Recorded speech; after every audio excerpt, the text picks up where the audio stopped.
What if I told you OCD isn't the enemy? And in fact, it could be the best thing that ever happened to you. Now, I know that might be a trigger for you. It would have triggered me definitely a few years ago as well. I would have honestly told anyone who said that to me to kindly f*** off, because OCD felt like the enemy. It hijacked my thoughts, my days, my identity. I've literally lived through days of yelling, crying, trying to hit the intrusive thoughts out of my head, feeling defeated, ashamed, and completely broken. That's why I often describe OCD as like this ghostly figure, an entity whose job it is to ruin everything that you care about. What if it's actually not just here to punish you? I've gone from 5+ hours of irrational compulsions every day, getting me no further in life, to using that same force for good, being the drive behind my business success, my obsession with health, feeling better every day, and becoming the best person I can be. So what if OCD is actually some twisted life coach, one that uses fear and shame to get your attention? One that you trained without realizing it. And unfortunately, you've reinforced it over time. And now, it's doing what it was taught to do.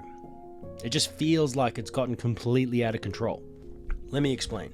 OCD doesn't attack random things. It targets what matters most to you. Your morals, your health, your family, your safety. Why? Because the more something matters to you, the louder OCD screams to protect it. That's when I started to ask myself, what if these thoughts, no matter how irrational or painful or annoying they can be, what if they're trying to reveal something underneath? Now, I'm not saying give in, I'm saying pay attention to what's being leveraged. I'll be honest, sometimes it is so abstract, like walking through a maze blindfolded. But when I zoomed out far enough, I started seeing patterns. One of the core themes OCD used to trap me was health. It used my obsessions with doing things just right and the pain of past experiences to keep me stuck in the loop. But when I dug deeper, I realized I obviously do care about health. I do value discipline. I do want to be better overall. OCD just exaggerated those values until they became weapons. They became the threat. It felt like life or death though. But beneath that chaos, I found a driving force I never knew I had. Maybe one that I wouldn't have without OCD. Instead of pouring it into meaningless compulsions, I started channeling it into something that actually moved my life forward. And I'm not saying that was easy either. For example, one of my biggest triggers was seeing people who appeared unhealthy. Now, at first glance, it seemed superficial and very judgmental, which honestly was a part of the shame that I felt for even feeling so judgmental. But when I looked closer, I realized it wasn't about just them. It was about me. From a younger age, I saw how health affects presence, how your physical body impacts your mind, your ability to be there, especially for the people that you love. And this was exaggerated massively when my mum passed away. She was 39, I was 12, and I spiraled into a storm of, what ifs and should haves. More recently, my dad passed away too. Someone who let his health slip to the point where, unfortunately, it caught up with him. And I felt like I just watched it happen, helpless to stop it. So when I see someone out of shape, it wasn't just about their body. It was a trigger, a threat, a fear of loss, of grief, of not being able to save the people I love. So OCD would send me into this full fight or flight state.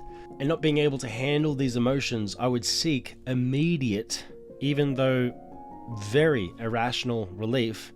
I would literally avoid eye contact. I would walk around an entire building like a shopping center just not to cross paths with someone.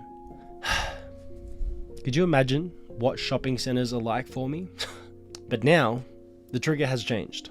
Today I see it as a reminder.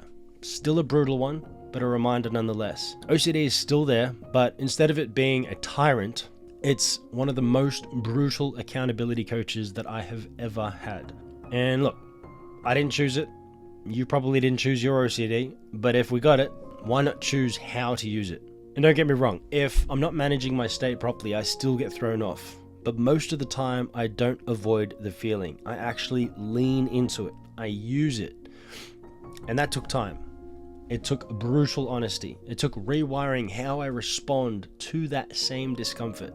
Because those irrational compulsions, sure, they give you short-term relief, but they never serve the deeper value underneath everything. I want to be present. I want to make the most of the time I have, especially with those that I care about most. And avoiding people or obsessing over rituals doesn't get me there. So I made a decision.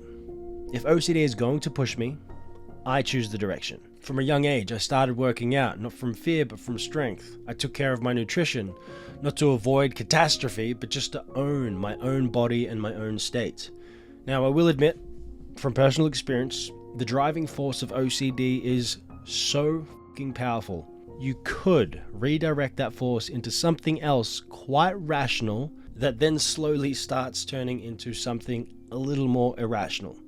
Like holding a fire hose with no off switch, you could put a fire out that would have been a problem. However, you may need to find another house on fire or something to do with that water. Otherwise, you'll drown everything. And that's when the spiral started loosening for me, because I stopped reacting on autopilot and I started intentionally redirecting that energy to something useful, to something that pushed my life forward in a meaningful way. Now, this mindset won't fix OCD, but it is definitely going to weaken its grip.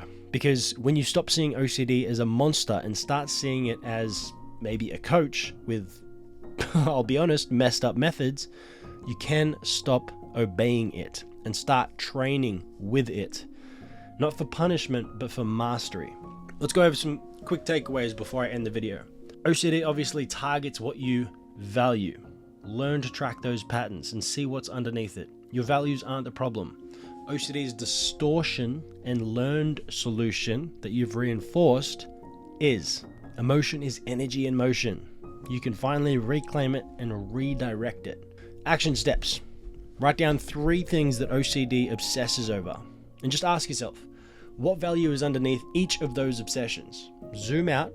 Now, if you're at a level 10 emotion response, like life or death, but it's about checking a locked door, which is like a level 1 thought, there's almost always something deeper than the lock in front of you.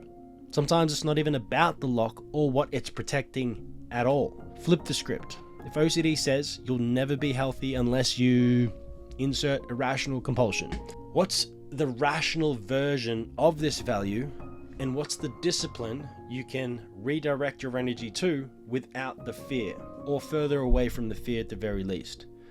Try to pick one action today. Honors the value without obeying OCD's irrational rules, only feeding into that loop that gets you nowhere and instead moves your life forward. Now, some might say that this is just another loop, but not all loops are created equal. Let's think about it. Habits that don't cause distress and move your life forward, these are loops. But for me, those are the loops that I'm willing to live with and even create. Now, we'll be honest, working through this is a lot of work. So if you need extra guidance or support to even keep you on track, check out OCDunlocked.com. Otherwise, I really hope that this video was helpful. I'll see you in the next video.